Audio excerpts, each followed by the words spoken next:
Hello, I'm Fagan from 44 Teeth, and welcome to Ducati Diaries. Now, today we're chatting to a man who regularly breaks the internet with his videos, but has recently been trying to break some records. It's Ryan from FortNine. How you doing, Ryan? Very well. It's good to be here. Thanks for having me. It looks a bit early over there, or late. Yeah, bright and early. I always like to do these things early because the office is quiet first thing in the Nice. morning. None of the guys come in too early, so usually gives us less background noise if we can get it done about seven So, o'clock. so let's get straight to it. I mean, what have you been up to? This sounds like, I mean, I've just been reading about it because it is a bit, or has been a bit top secret, understandably. But what have you been up to? Yeah, so we've been trying to break the overland circumnavigation record. I think was what it's called. So it's the fastest you can ride or drive around the world on a car or motorcycle. It's always been broken on motorcycles, as far as I understand. So Kevin and Julia Sanders first did it. Nick Sanders after them. No relation between the two of them. The record got broken a few times and handed back and forth. But that's what we were after. So the record sat at I think 19 days, 4 hours, and some minutes when we were trying to break it. So that was the goal, just to go around faster than that. So, what was your weapon of choice then?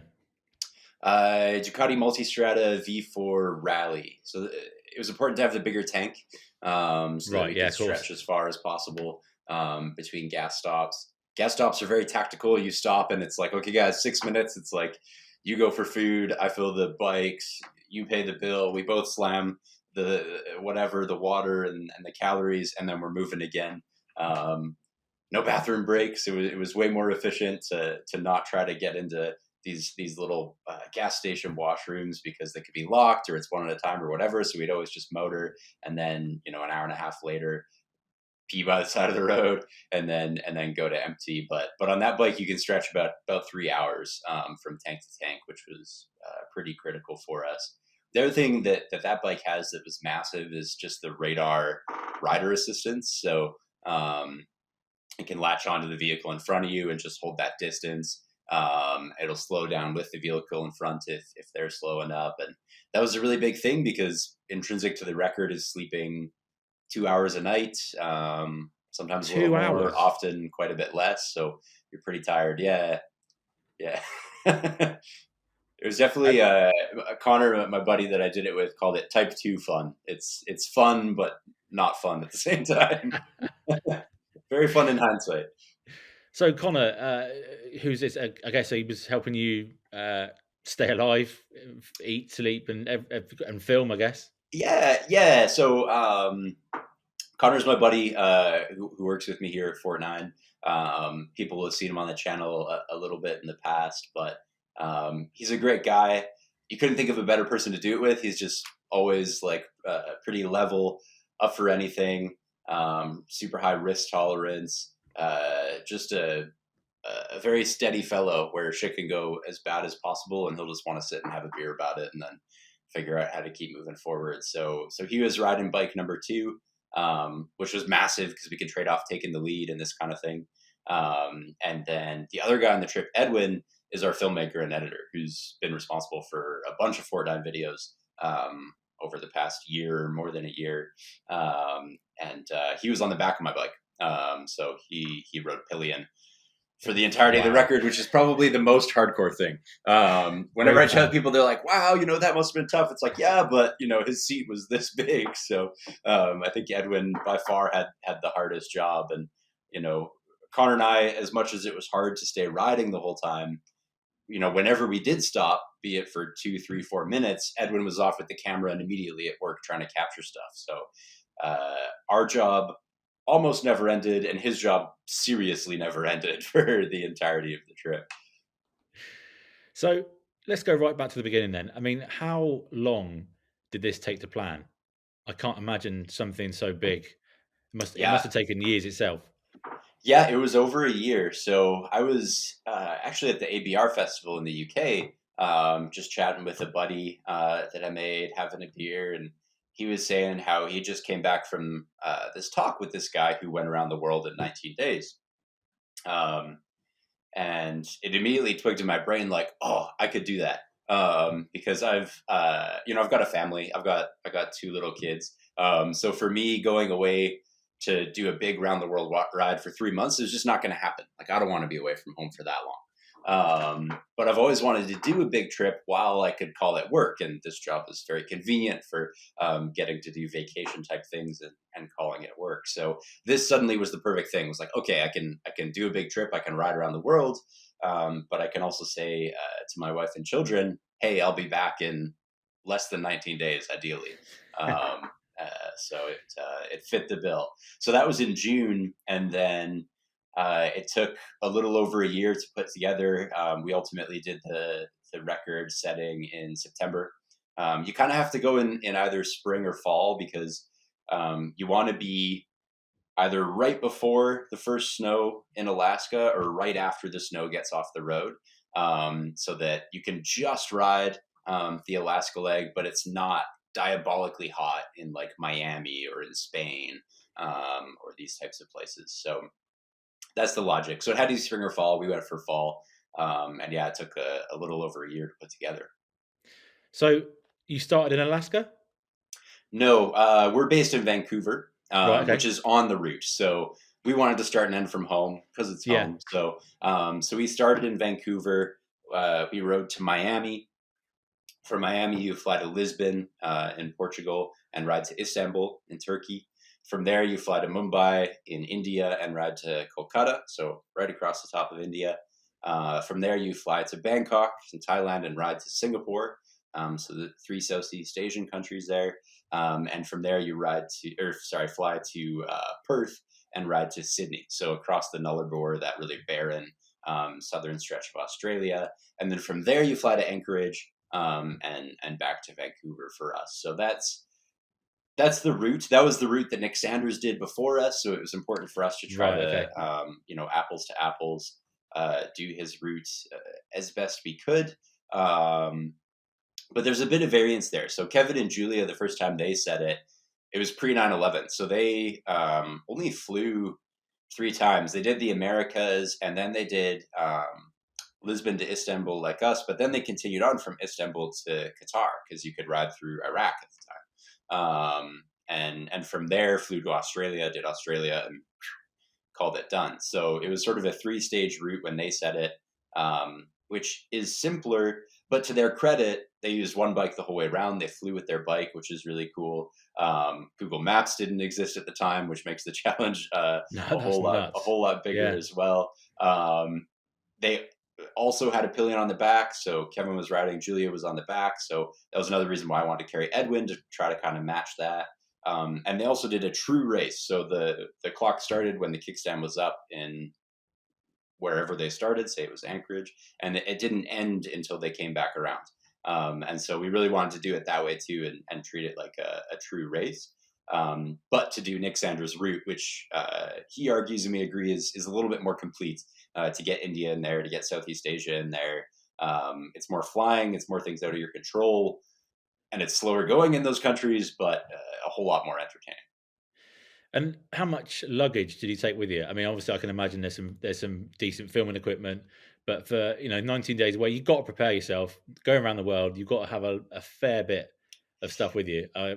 Was there any extra panniers and bits on board? We had the metal side cases on the bike, so the I think they come stock actually on the Rally, but the aluminum panniers on the Ducati, and then Edwin was on my pillion seat and needed free room to film sort of Yeah, 360. So that was it for my bike. Just the side cases were full, and that was it. Just the guy on the back. And then on Connor's bike, his side cases were full, and then we had one carry-on like Pelican case.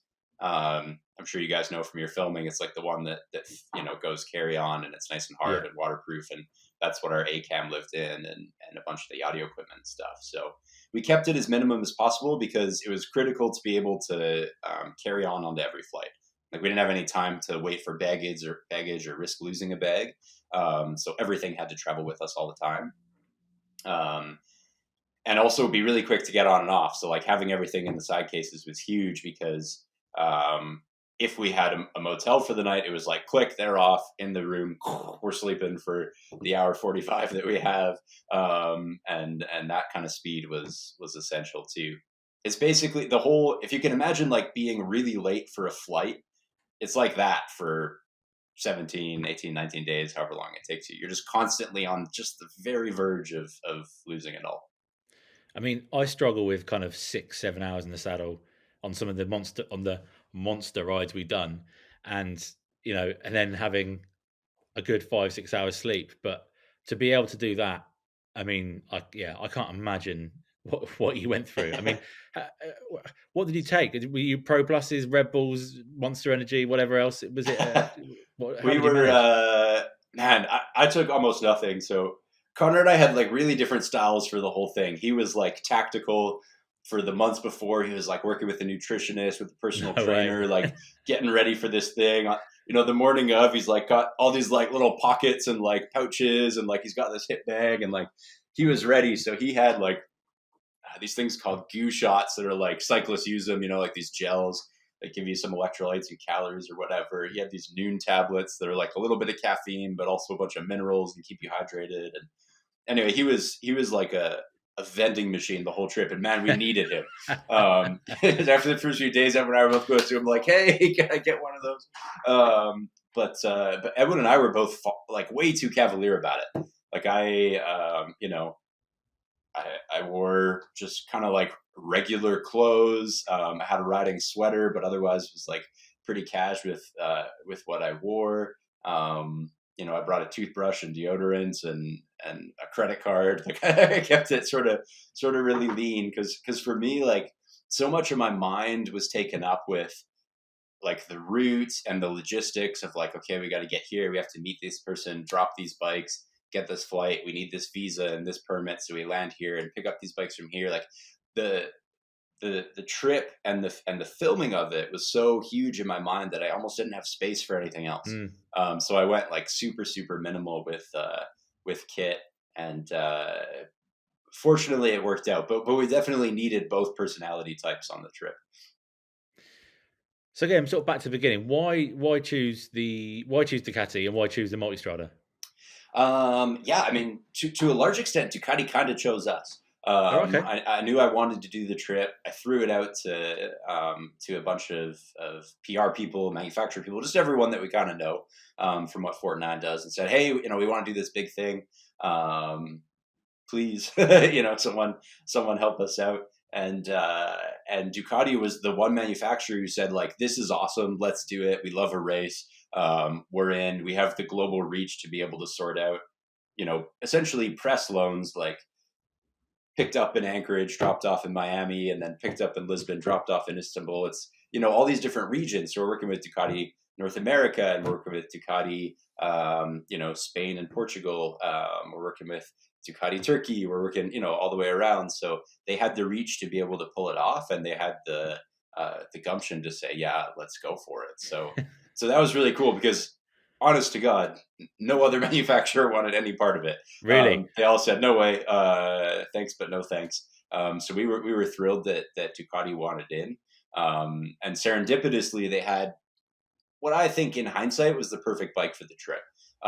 Leading up to it, I was pretty agnostic. I was like, give me a Goldwing, give me a GS, give me a whatever. Like they'll all go round. They're new, reliable bikes.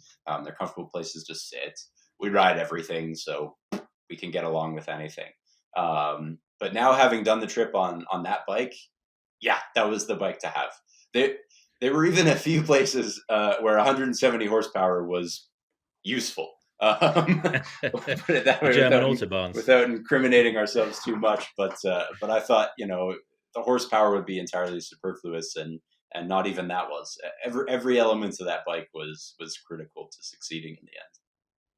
And I guess it's brave for a manufacturer, isn't it? Because essentially you're kind of broadcasting your story, telling the story to the world on a bike. And if something goes wrong, then I suppose obviously things go wrong, but if something goes wrong, then it's maybe not a good look. So I guess you had a Yeah, fairly trouble-free few weeks then. we did, and you're absolutely right. It's brave. Like Mm. we set out every time we work with any manufacturer, like, we really appreciate this, but whatever happens, that's going to be the story, you know? And this is true with the little reviews FortNine does as well. So, we take the bike, but whatever we feel about it, that's what we say. And if something goes wrong, that's absolutely making it in the film because that's, critical information. And so that was the case with Ducati as well. Only they were taking on a much bigger challenge. Like these bikes were going to go, you know, nearly 20,000 miles over the course of a couple weeks. And they were going to be ridden extremely long days, basically without stopping, in some pretty challenging environments. And there was a lot of opportunity for things to go wrong. So it was brave of them to step up and say, yeah, we want to do this. And we believe in the product. I talked with Andrea Rossi, who's one of the big guys behind the product of the Multistrada V4, and he really believed in it. He was, obviously confident in what his team had put together, and thought for sure, this is the bike for you. You're not going to have problems, and he was absolutely right. It's unreal. Like nothing went wrong with those bikes except for a loose mirror in Australia. That was it. Halfway across the Nullarbor, one of the mirrors was spinning around, and we pulled over and managed to find. We didn't have the tool that was quite the size, so we found a couple tools that fit in there side by side and twisted them, and there you go. That was it. Like nothing else. No mechanicals, no electricals, not even any flats. To some extent, we were fortunate, but I think to a large extent as well, this is just a good machine, and it's something that you can trust to do a ride like that. Yeah. And I was quite interested to just going back to what you were touching on a few minutes ago. I assumed until I watched the Nick Sanders movie and some of the bits from that, Yeah. I assumed that you rode a bike from one side of the world to the other. It hadn't even crossed my mind that you got to get on a plane and and break things up, because obviously, it is. You're right. It is really the only way to do it nowadays properly. So yeah, I mean, just the complex logistics behind that. I mean, did everything go to the plan? Was everything kind of, you arrived at one place, got the bike, got the plane? Was it as simple sailing as that? Yes and no. Everything went to plan and nothing went to plan. So Like on any the good everything side, adventure. we made every flight, which was unbelievable. We sort of said to each other in the beginning, we're going to miss a flight somewhere. We're going to get a day or two behind, because the reality of some of these routes, like Sydney to Anchorage, that's a flight you can only get once every 24 hours, Oh, right. So you miss that. Okay, we've added a day to our time. And there's other problems with the flights along the way. So we said to each other from the beginning, it's going to go wrong. We planned the ride so that we could get around in about 17 days, knowing that we're going to lose a day or two, and wanted to still give ourselves a chance of breaking the 19-day thing. And we had a huge amount of fortune in that we ended up making every flight. And when we got on the last one, we were kind of looking at each other like, holy crap, we actually made every flight. Which is massively fortunate, because sometimes flights just don't go. Sometimes weather delays them. Like there's a million things that could go wrong with this that are beyond our control. So that was a huge thing. Having said that, along the way, the whole plan fell apart as well. So our very first day, we hit a massive hailstorm in Montana. And we're like 6 hours off schedule. We spent the entirety of the rest of America trying to make that time up. When we finally got to Miami, it was really close, and we couldn't find the guys we were supposed to hand the bikes off to. And we were kind of down to the minute, like, am I just going to leave this thing and, at the airport and, hide the key somewhere and beg forgiveness from Ducati. And in Europe, we had a problem with the paperwork. It wasn't the right paperwork to get into the border at Turkey. The Turkish border was like a huge, massive thing. We got delayed there for like 7-8 hours. They were running Interpol checks on us.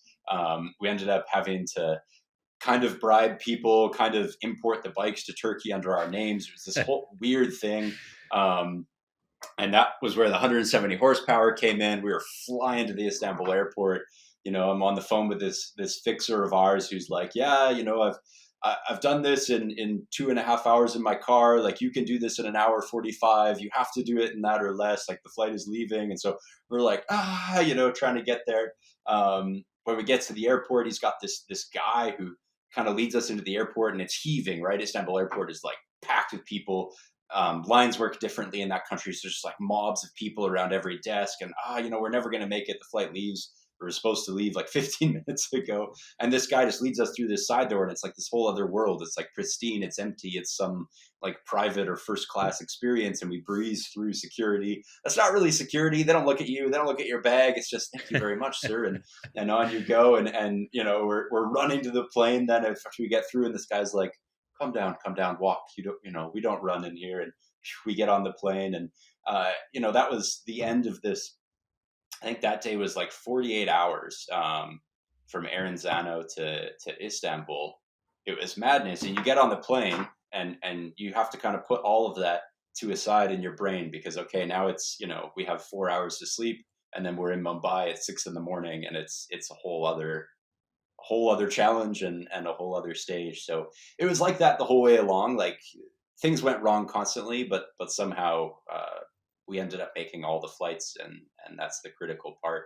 And I think that's kind of, if I can get on my soapbox, that's kind of the special thing that we managed to pull off, because Nick Sanders' record was always cast into like a little bit of doubt. He was shooting this TV show for Men and Motors, and I think sort of making diaries along the way. And it seems like he did this route, but he didn't really count the time in between stages. It seems like some of the Right. stages maybe happened weeks or even months apart. But of course, this is according to Kevin and Julia, who cast a lot of doubt on his record, obviously to preserve theirs. And they kind of got into a spat with Nick, and it was never really resolved for anyone. So part of this for us was trying to do the harder route, Nick's, with the better method, which is Kevin and Julia's kind of true race start to finish method, and beat both times. So then we can say, okay, this is now the circumnavigation record. So we can put it out there, and hopefully people can beat it, because the trip was so enjoyable, and so like challenging for all of us, that I would love for other people to do it. I think it's one of the most special things I've ever done. So it'd be cool if people were motivated to try to go out and break it now. I mean, was it really enjoyable though? I mean, some of the stories you're telling me already, and I know a fraction of it. It sounds like you've got the stress of meeting deadlines. You've got, and one little mistake means the record's over. So, Yeah. did you genuinely really? Was it a hindsight thing? You look back on it now, you enjoyed it, but at the time, you can't have been enjoying it that much, surely. Yeah, I mean, Really? type 2 fun, it's stressful, but those are the moments where, like, you're in this crazy scenario, and you're yelling at each other, and it seems like no one's enjoying anything, but then everything relaxes for a minute, and it's like, are we okay, guys? It's like that kind of bonding happens in those stressful situations. And I mean, the three of us guys are just brothers now, having gone through it. And the riding, yes, it's still enjoyable. Like, even, you're on hour 30 of the day, like, you're riding through the twisties of West Bengal, and there's monkeys on the side of the road, and Yeah. you're dodging these Russian Tata trucks that are, decked out in all these like prayer flags and colors, and really polished, bright. Like, they're the wildest looking things. It's the most colorful way to die. It's like this huge wall that weighs tons of just beautiful, ornate stuff coming at you, and you're dodging those. And it is still super enjoyable, despite being very difficult. And I suppose you've mentioned the previous, the first record with Kevin and I've forgotten their name already. Julia. Sorry. Kevin and Julia. Now that was a Guinness World Record, wasn't it? Yeah, that was the only time that Guinness certified a record. So Kevin and Julia, maybe it was the second, now that I think about it. I think the story goes that Kevin and Julia were vacationing somewhere, separately, ran into each other, hit it off, went back home to the UK, split up with their respective partners. Wow. And got married instead. And then for the honeymoon, decided to go on a trip and try to break Nick Sanders' record because he had set it previously. And they had been reading about this trip while they were on holiday, saying, hey, that's cool. And for their honeymoon, decided to do it. I think they did it on a BMW GS and broke the record. And that was either the only or the last time, at least, that Guinness certified one of these attempts, because they said this is kind of too dangerous a record to try to break. It involves riding sort of way beyond your fatigue level.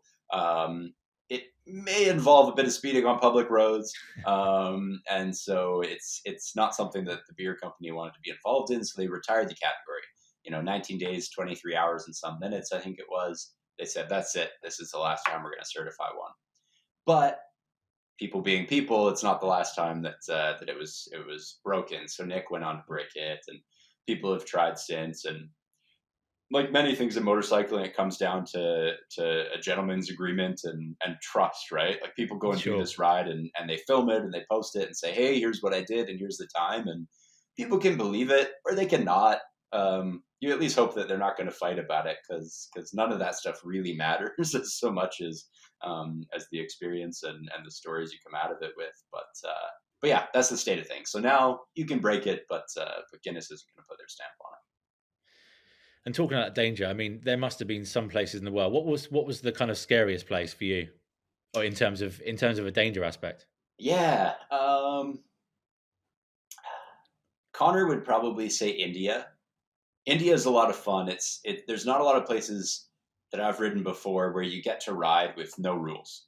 And I know that there are road rules in India, but they're pretty much unanimously ignored. So, you can be riding middle of the night, divided motorway and suddenly have 3 trucks coming at you, wrong direction, no lights on, just whatever, anything goes, right?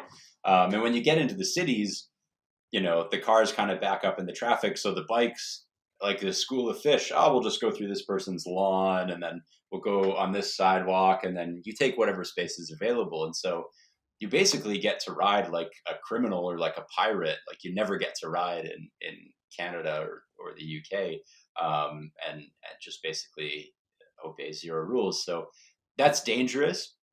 But I found it super fun, and I like to ride in like a pretty fluid like way, so I didn't mind it too much. But I know Connor would say that he struggled most there. India is also the place where we crashed both bikes into each other, so that's a whole other story. Yeah, you've broken my question. That was one of my next ones. What happened then? Go on, give us give us a lowdown. So the gist was, I have to start this story in Spain. Basically Connor's feet became this massive problem. So they were like swelling like crazy. He was wearing these waterproof boots, which in hindsight probably was not the choice because it was sealing in stuff that wasn't supposed to be sealed in. And he developed this something. We didn't know what it was, fungal infection, whatever, but his feet were like nothing you'd ever smelled before. And so the whole way it was like starting out kind of funny and then increasingly became sort of a problem where it was like, wow, can you get on a plane with these things, and when we finally got to Mumbai, it was out of control and he was like, all right guys, I have to see a doctor or something. No. Something's going on. We're like, yeah man, good idea, sounds great. And so we're going, I think we're heading into Kekar or something like this. The middle of India is pretty remote, farmland, although there's still thousands of people everywhere. But anyway, he's driving along. He sees the universal sign, the kind of, the Red Cross kind of sign for medicine. And at this point, he's so occupied with getting this problem fixed. He's like, and just kind of makes a quick dart to get to this pharmacy. And I'm behind him, following closer than I should have been. And Edward's on the back, so I can't brake that fast. So he kind of comes into my path, and I like T-bone him. And we were going at a pretty good clip. Got great footage of it. And so we both all go down, and nightmare, right? You borrow a press bike, crash it, that's bad. Borrow 2 press bikes, crash them into each other. Okay, that's a worst case scenario. So we spill. Fortunately, there's no massive trucks behind us, or you might be reading my obituary rather than having this conversation. Instead, it's a bunch of guys on scoots. They're the best. Everyone stops, kind of barricades the road, and immediately there's 40 people, picking up the bikes, and everyone's like, "Hey, are you on YouTube? What is this? A YouTube channel? Where's the channel name? No Like, where way. can I watch this?" Everyone wants to know about it. They all got their phones out and they're plugging in FortNine and checking us out. And like, "Oh yeah, that's you." And like taking pictures, and we're there kind of trying to do like a systems check, like what's going on. I had like a pretty good bash on my shin, and Connor's kind of checking himself out. Fortunately, we were all pretty okay. The camera bag stayed on the bikes, and the bikes were both completely functional. Some cosmetic damage to them, which we profusely apologized for, and otherwise it was okay. So that was probably singularly the most dangerous moment. But for me, the most in danger I felt was probably Australia, actually, which was sort of a surprise for us. In the outback. Yeah, Yeah. yeah. Like when we first talked about going to Australia, the first thing everyone said was don't ride at night. At night, it's like kangaroo hell, and you can't ride at night; it's too dangerous. But of course, the response is, well, we have to. That you don't break this record unless you're riding through the nights, essentially. So we finally got on with a motorcyclist out there who does these speed records. Guy goes by Wombattle, and he understood what we were about, and he said, "Yeah, of course you're going to ride at night, but here's what I suggest." And he gave us some good pointers. But it's no joke. I've never seen anything like it. Like, you're riding along, it's empty, you come over a crest, and there's 50 kangaroos in the road, and they run every different direction. So they have no sense. And so some of them run away from the road, some of them run down the road, some of them run right at you. It's just like a scatter. And it's you kind of trying to dodge, but at the same time, as Wombattle says, it makes more sense just to like square up and like whatever I hit, I'm gonna hit, because there's no logic to their movement anyway. So you basically become the terrain and just prepare yourselves for that knock and trying to balance it, which will come. And yeah, I was a little too cavalier about that, being a rider in Canada. Like, deer and moose and bear, like we have a lot of wildlife encounters on the road if you ride at remote places. So I'm like, I get animals, I've had some brushes with them on my bike in the past, we'll be okay. But I wasn't prepared for the ubiquitousness of the kangaroos in that part of Australia. It's like someone sent out the largest army in the world to try to get you. And they're all kangaroos, and they're big and they're jacked. Like they're these, like there's a couple different types, but the big ones are really big. So yeah, that felt the most dangerous to me. So it's worse than rabbits in a headlight. You've literally got kangaroos in a headlight of a Multistrada, and I can't. I know what you mean. They look like they're on steroids. They look like they're not real. Yeah. I know exactly what you mean. Yeah, they have pecs, and like their stance is kind of like this, right? So they're kind of like, ugh. Yeah, it's they're intimidating things for sure. Alpha kangaroos, yeah. Yeah. Just going back to the clothing thing, and it's all of a sudden kind of dawned on me. You've got to pack for 4 seasons in one day, haven't you? I mean, starting off in, I guess, sun, then go to snow, and then rain, and everything else in between. How did you manage that one? Yeah, I mean, I was wearing like, a sort of a hiking style pant with big slits down the side that was like cool in the hot, t-shirt, and then like a riding sweater is like a Revit sweater that'll slide. It's like double A abrasion or whatever. So I wanted like that level of protection at least. But, my thought, and not everyone shared this, Connor didn't, he was pretty geared up the whole way around, and like credit to him. But, my thought was, I'm going to prioritize comfort, because if I'm going to be in a problem, it's going to be because I fell asleep at the wheel and drove off the road, or drove headfirst into a Tata truck. There's almost no surviving that. So I'd rather be really comfortable and try to keep my mind focused. So I went that route. But yeah, it was kind of that regular clothes, like, through the Americas, down towards Miami, it gets super hot. And then it was just kind of like t-shirt stuff. Portugal, Spain, super hot. We hit these crazy rainstorms in in Italy. And then it was pretty cold through the night, like going through like Slovenia, Croatia, Serbia, Bulgaria, up to Turkey. The sun comes up, so it's kind of cold in there. Had the sweater back on and had a puffer layer, just kind of like one of these packable down things for when it gets really chilly. Um, so yeah, had some warm layers in there. But then you get to India. India's smoking. So I 40 was like, plus. all right, do as the locals do, like t-shirt and bare Yeah. arms, and just go for it. That seems like what everyone else is doing here. And it's the same in Thailand, Malaysia, Singapore. It was smoking hot, so just did that. You don't really worry about the rain at all because it's a little bit of the monsoon season, but it's so warm when the rain comes. You're like, yes, like get me soaking. You don't even bother trying to be dry because you just welcome that cooling, and then when the rain stops again, you're going to be dry in 5 minutes because you're riding in an oven. So rain gear wasn't really a consideration there. And then when we got to Australia, that's the other thing about Australia is it's surprisingly cold.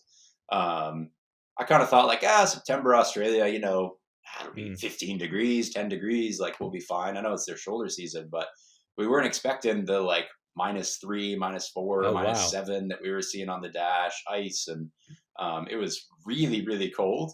And so that was kind of the pain point there as well, because at that point we still just had our kind of packable one piece like rain shells, so not super warm. um, and at night to sleep we had these bivy bags, so like we were kind of like these little stored motorcyclists. You like put the bivy bag right up to under your helmet's the most comfortable thing in your head, so you just stay in that and you kind of lie by the side of the road like a little matchbox and just sleep. So that So you had wasn't no very warm hotels? either. Well, we had some, but hotels are they're a big time loss because you have to check in and then you have to load stuff into your hotel room. Yeah. And if a shower is there, you're probably going to have a shower.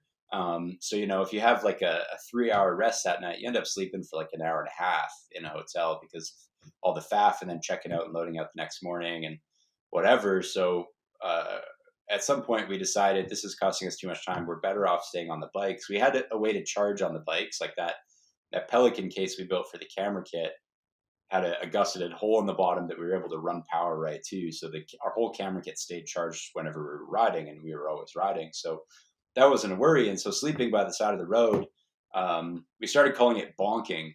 It's Connor's term, but That we'd means ride something very for. different over here. Okay, yeah, Yeah. we weren't doing that. I know what you're thinking. Yeah, that's hilarious. We're gonna have to like censor that if we release the film in the Yeah. UK. But yeah, Connor called it bonking. So it's funny now that I think about it. Maybe after like 16, 17 hours, we're like, okay, guys, like I'm bonking here. And so we'd pull over and he'd just like we'd crash by the side of the road. So in Australia, that was really cold. And then fortunately, when we got to Alaska, we shipped a box to Alaska from our office here like a couple months before we left that had in it like my proper, well, this thing actually, like my proper winter gear, which is really warm because up there in, gosh, when was it? It was maybe like September like 20th or something. So it's like pretty late in Alaska. Like the actually it was only a few days after we got out of Anchorage that the snows came. So it was properly cold up there. But we'd shipped up some good stuff for that, so we were in pretty good shape then, and we didn't have to worry about packing it at that point because we were going to wear it the whole way down. So we talked about the best.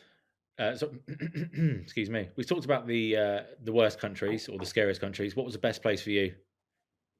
Oh, oh, No pressure. yeah, man. I mean, we're spoiled. It's such a cool world. Like, there was no country that was bad in terms of the experience in riding. Like, um, I guess right off the bat, like going through America is some of the coolest riding you can do just because of the variance. Like the experience that you get in Alaska and in those mountains with the larches firing off golden and the moose by the side of the road and those twisties and that cold and that freshness of air and the bald eagles, and it's paradise up there. Coming through much of Canada is similarly paradisical. But it gets kind of deserty when you're going through some of the interior BC. The landscape looks a lot like kind of Utah, Moab kind of area. The sand gets kind of red and it's arid, and then you enter the big corn belt, and it's just like corn, cows, corn, cows, corn, cows for like 2 days. But it's really cool, like that big flat expanse and ranch land in Montana, and the people are so friendly. The people get so nice in that middle bit. And then when you kind of pop out in Florida, it's this whole different world again. So in the Americas, it's all about kind of the variance, I think. Like the more you ride, the more it changes, and it's just so cool. Um, in in Europe, it's almost everything else. Like riding through Middle America, uh, the food is not good. So your options at gas stations are pretty bad. I was trying to find a way to sugarcoat it, and sugarcoating would probably be an apt metaphor for what you get in that part of the world. But man, it's bad, and it's bad for you. And so when you come out in Portugal and Spain, and suddenly at the rest stops you can get nice cured dried meat, and in Italy there's like 10 types of pasta on the menu. It's suddenly the food and the cuisine was stellar. The riding was fast. The roads are better quality, the pavement. So that was really nice. Slovenia was the one spot where all of us said we have to come back, because we went through in the middle of the night, but man, it's picturesque. It's affluent. There's all these cute little towns and villages that are just, they look like they've been staged. They're so immaculately kept. We hit the biggest traffic jam we ever hit, and the Red Seas just part for you. People behave towards motorcyclists like nothing we saw anywhere else, and so that was really cool. Turkey, I can hardly even speak to you because I think I saw it go by at about 250. I would say for me, the funnest riding was India, because of what we talked about before, like the freedom of being able to ride without rules there. Also much like America, but in an entirely different way, the generosity of the people and the cuisine is unreal. That route from Mumbai to Calcutta is not really a popular route for motorcyclists. Like a lot of guys will go to Calcutta and like ride up into the Himalayas, or they'll go from Mumbai into the Himalayas, but that kind of takes you further north, or maybe down south to the kind of beachy areas. That bit across the middle is, quote unquote boring, because it's sort of farmland and there's no big cities and stuff.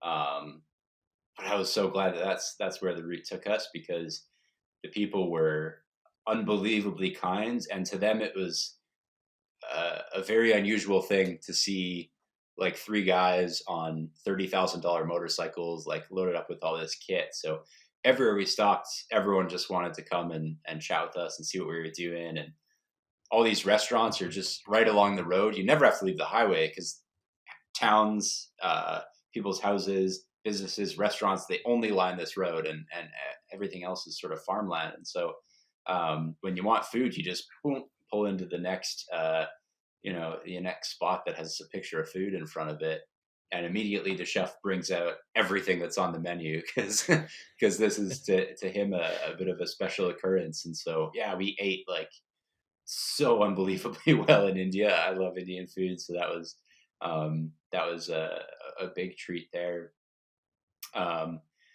Southeast Asia is almost a whole other story, because we hooked up with the guys at Triple Three. I don't know if you know their YouTube channel, but they're a popular YouTube channel out of Singapore, and they basically, it almost felt like we were on a train through Southeast Asia, because they took care of everything and really took care of us. So we had three other riders, and they kind of put us in the middle of the group, and at that point there, we didn't have to think about too much else, which is good, because our brains were pretty non-functional then. And so my best memories of Southeast Asia are those three guys, because they just showed us an unbelievable amount of kindness there, which is cool. And then in Australia, it's like the barrenness, like going across the Nullarbor. Nullarbor means like no trees, because there is no trees. The continent just ends in these sea cliffs that drop like 100 feet into the ocean. So you really feel like you're at the end of the world. And geographically you are. Yeah. And so there's a loneliness and a barrenness out there that is profound as well. So Anyway, super long answer to say the riding is great the whole way around, in very different ways, but there wasn't a single part of it that wasn't enjoyable. Um, the you know on the Nullarbor there's a 90-mile straight, so there's 90 miles where there's no turn. Sorry, where's that? It's in Australia. Right. Okay. Yeah, and I think it's near the Great Bite. That little, like, it looks like someone took a bite out of the bottom of the continent there, although it's Bight. Yeah. Anyway, there's a 90-mile straight there, which they put a sign. It's like, hey, the 90-mile straight, the longest paved straightaway in the world or whatever. Which to a motorcyclist is like, oh, great, we're gonna be on this thing for an hour. Actually, more than, because in Australia the speed cameras are no joke, and you really can't push the envelope there. But what they don't tell you is that there's also a 86-mile straight and a 74-mile straight and then a 79-mile straight. Like, it's all straights across there. And so technically less interesting, but still the landscape is startling. Now, there's no way you mentioned speeding. Then there's no way you went through 19 days and nearly 20,000 miles without any police encounters. Surely. Yes, that's true. What? We got lucky in the States. I don't think we ever got pulled over in the States, despite doing a lot of filtering. There's some states where filtering is legal and some states where it's not. Yeah. Um, I and love the way you talking to say you now, I filtering. can tell you that I pretty much know which is which. But at the time, I was like, I'm a Canadian. I don't know, maybe I'll just filter everywhere and plead ignorance. So fortunately, we got through the States without any police encounters. We got through Europe without any police encounters, except for the border ones, which were really bad, but that's something else. And then in India, we got pulled over. Think about it what you will, but it's a world where you slip some money and the problems go away. So we were able to bribe ourselves out of that one. Got great footage of it. There's this kind of the bad cop was this big guy with a stick, and he's like, we got to impound these bikes, and this trip's Ooh. all over for you guys. Like, you're going to jail. And then there's this nice young woman officer who comes out and, where are you headed? And, you should go this way instead. And, this is great. This is so cool what you're doing. Yeah, we'll be able to sort this out for you. And they're kind of playing it off back and forth. And in the end, we were able to find enough money for both of them to get us back on our way. So we had that there. Southeast Asia, I think, as well, we were very lucky. No police encounters. Got pulled over in Australia for speeding, but got let off with a warning, which was Wow. super, super kind of them. Yeah, it's. I'm not sure how much riding you've done in Australia. Have you ridden there before, I've or much? Yeah, I've done lots of riding in Australia, and Yeah, enough to know that you cannot get away with anything. So to hear you talk about getting yeah. away with it, I guess they knew who you were, or they love bikes, or No, he had no idea who I was.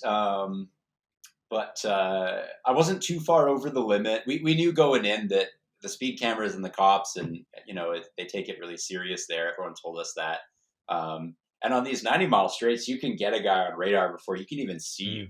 mm, So we knew that we weren't going to mess around. So I wasn't actually trying to speed, but it was early in the morning. The sun was coming up. I was just like standing to stretch out and just like enjoying the air and kind of weaving and loving the moments. And lo and behold, I was 7 or 8 miles an hour over or something. So he pulled me over just to kind of say, you know, sit down, watch your speedo, like, be a little yeah, careful. yeah, But he knew that I wasn't trying to do anything ridiculous. So fortunately, we got away with that.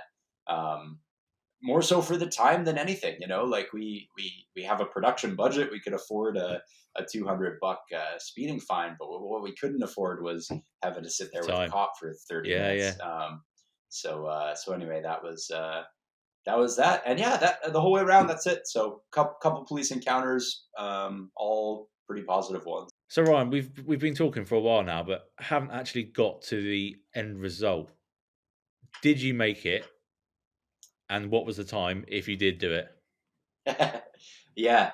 I'm glad that we made it so far without talking about it, because so much of the value in this for me is all the stuff we've discussed, and not the result. But yes, we were super fortunate, and we did break the record.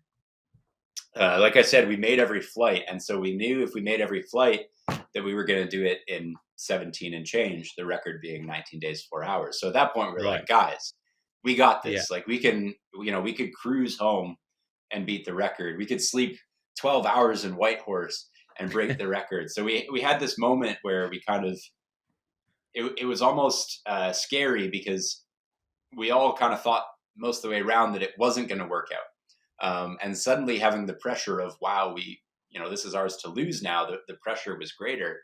Um, and and so we had a moment in the airport in Hawaii, which is where you get laid over on the way to Alaska, where we said, let's set a new challenge then. Like, rather than kind of coasting to the finish line, in theory, we could push really hard and actually break that 17-day barrier and do it in 16 and change. So we knew that would be really, really tight, but we wanted to keep the fire on until the very end. So that's what we did. We rode from Anchorage to Whitehorse, slept a couple hours, and then we pushed from Whitehorse all the way back to Vancouver.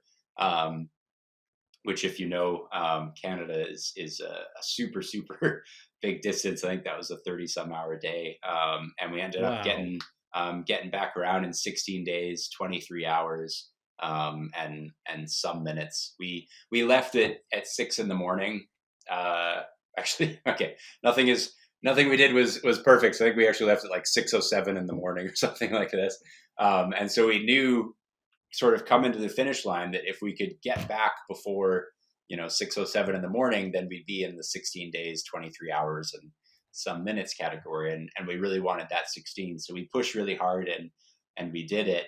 I wish I had it in front of me now so I could quote it, but if you watch the movie, you'll see what the official Yeah. Yeah. time is. But I think it was 16 days 23 hours and, like, I don't know, 34 minutes or something like that. It'll be in the film, but That is, you yeah. didn't just beat it then, you utterly obliterated it. Yeah, we crushed it, which is good. But um, you know, like I said in the beginning, it's like all the records were a little bit different. So a large part of my mind still says, like, well, Kevin and Julia will kind of always have this, because they did it with one bike the whole way around. They flew with their bike. You know, but then part of me too is like, well, Nick Sanders is right. Like, adding India, adding Southeast Asia Mm. is a more complete route. And so, we should, accept our accomplishment because of that. But then too, you can look at the individual, like, down to the mile routes, and they're all a little bit different as well. Kevin and Julia's obviously went through the Middle East and not India and Asia, but Nick Sanders, he did his route, but he actually went, like, north into the Himalayas, and he went a little bit north in Australia as well. He wasn't going as simply point A to point B, which doesn't make a whole ton of sense on a race record, and we didn't really want to do that. But you could say that by the miles, he actually rode a little bit more than we did. So maybe the record should stay with him. All this to say, I like to complicate it a little bit when I talk about it, because I don't think that the numbers are really the thing that matters. But yeah, I would love to say, like, 16 days, 23 hours, some minutes. Let's say this is the benchmark now. Let's say that this is the official route now, because it's a logical one and it's a simple one. Anchorage, Miami, Lisbon, Istanbul, Mumbai, Calcutta, um, Bangkok, Singapore, Perth, Sydney. And we can define that and then throw it Yeah. out to people. So hopefully more people do it, and it continues to get broken and come down a little bit. But I mean, realistically thinking, and especially hearing your story now, because like I said, I had no idea about the lack of hotels and the just the extremities you went through. And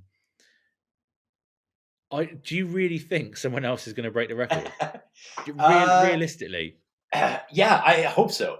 I do mean, you? So you yeah, have to do it yeah. again. No, no, no, I'm never doing it again.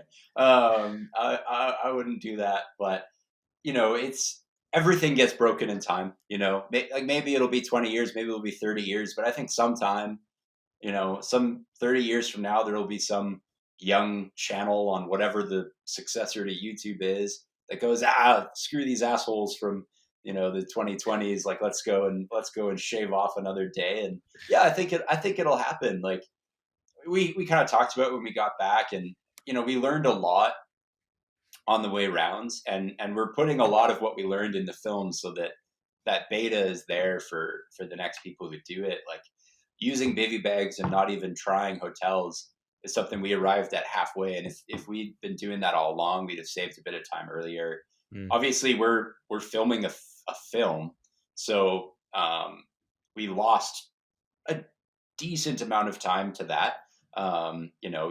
We have to cover the events, so there's minutes every morning where Connor and I are having to sort out our mic packs and get those on, and Edwin is having to sync them up, and at the end of the night he's spending 20-30 minutes getting everything plugged in so it's charged the next day, and even longer backing up footage along the way. So there was time lost there where we could have been sleeping earlier so that we could have left earlier the next morning, that if you weren't filming a film, you could get away without. So there's still some meat on the bone. Yeah, I think a 16 flat is possible. I think a 15 and change is possible.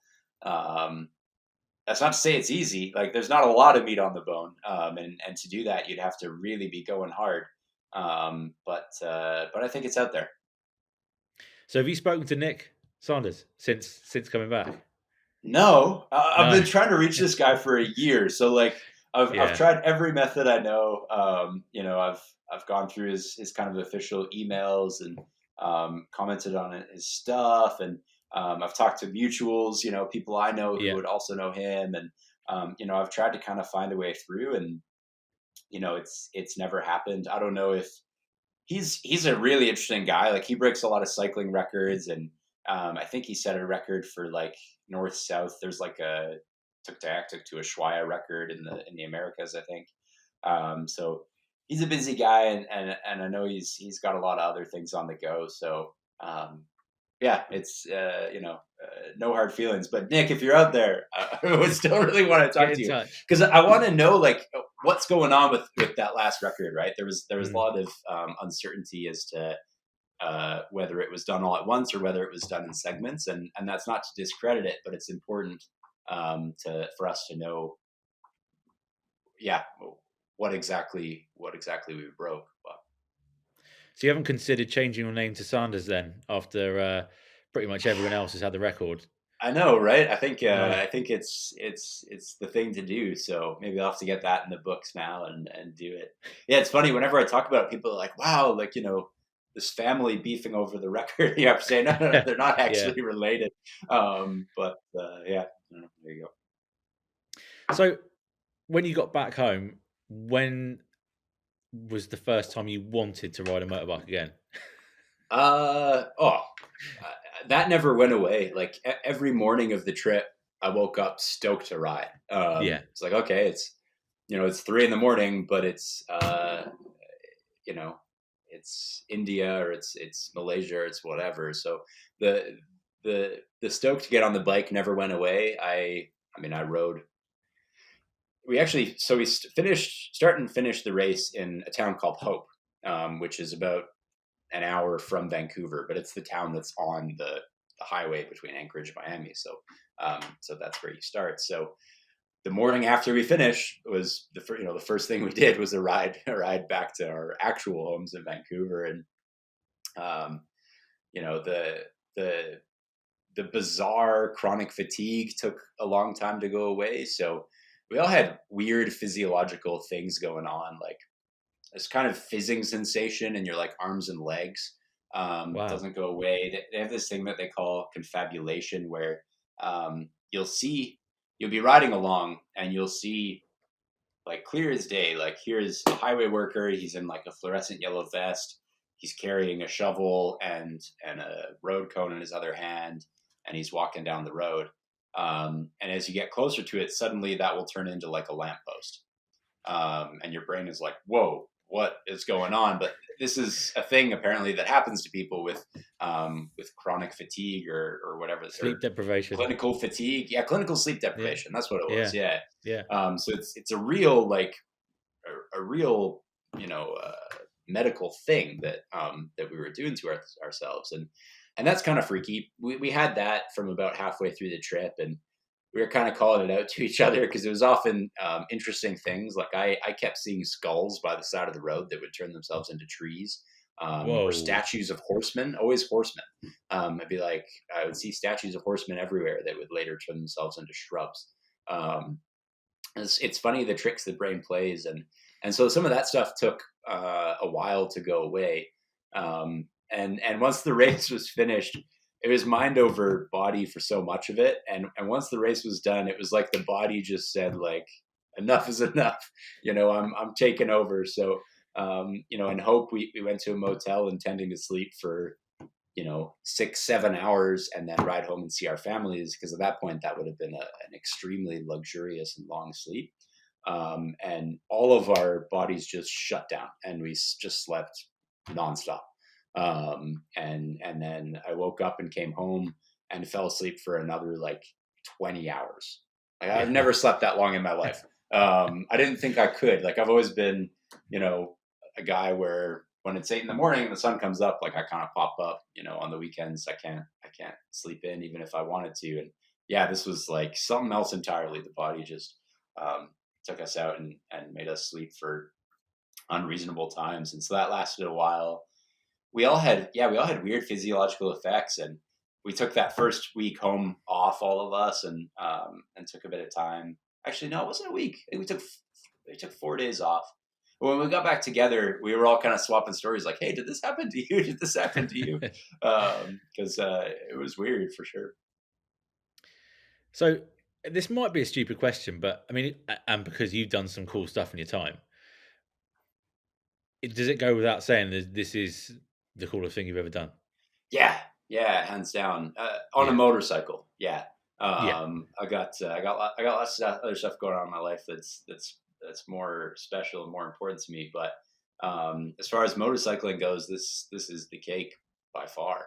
And that was always the intention. Like, I knew that I wasn't going to do this job at FortNine forever, and that before I hung them up, I wanted to do something that would be hard to do in my life otherwise. And so this was supposed to be it, and boy, did it deliver! Yeah, I don't know if I'll ever top this one.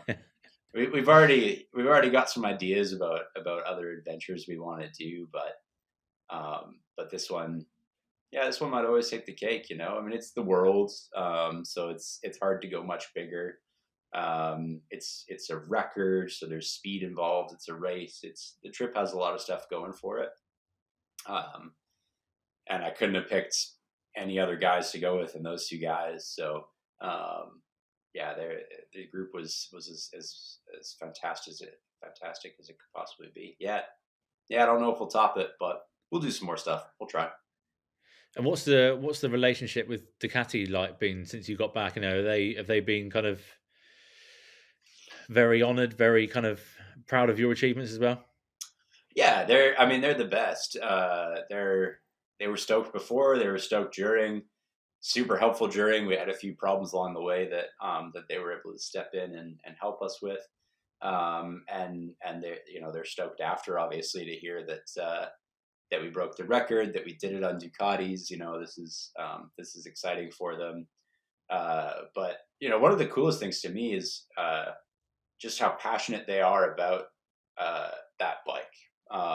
Because we got back and it was like, and the Ducati guys are exactly as Italian as you would want them to be. It's hilarious. I mean, it shouldn't be funny, but it is, because you kind of stereotypically think like, oh, talk with Ducati guys, it'll all be espresso and spaghetti, but they kind of live up to it. Yeah, So we come yeah. back and it's like, yes, we're very proud about your record. This is very nice, but the first thing we want to know is about the bike. And that was really cool because it was almost their number one priority when we got back was, hey, like, no one has spent this amount of time on this bike in a continuous way. No one has ridden the bike like back to back in all of these different markets, which is an interesting comparison point. And so they were super passionate on the first debrief of like, tell us about the bike. What didn't you like? What was a problem? What worked well in one market and not the other? What was useful to you? Like they wanted a lot of product feedback, which I wasn't expecting. I thought was really cool. So that was really neat. And now we're just in the stage of trying to appease them into waiting for the film to come out, because it's obviously exciting news and you want to share it and you want to see the footage and the photos and everything. But exactly as well as I do the realities of filmmaking and how long some of these things can take. So we're kind of feeding little bits, and we're cutting a trailer and that's going to come out, and we'll cut another trailer and that's going to come out, and then ultimately the film, and I know they're going to be stoked to see it. So yeah, right now we're just trying to convince them to wait. So Ryan, thank you so much for joining us. I can see the sun's rising behind you, and you've probably got a full day's work ahead of you. So, but yeah, thanks for joining us, mate, and good luck in your future endeavours. It's a pleasure, Al. I've enjoyed talking to you a lot, and we mentioned briefly before the call came on, but I've been watching you on 44 Teeth for years, and I don't think we've ever actually bumped into each other. It's No, at the stuff that I'm sure both of us go to. So it was cool to finally connect the dots and chat with you for a bit. nice one, mate. I'll see you soon. Take care.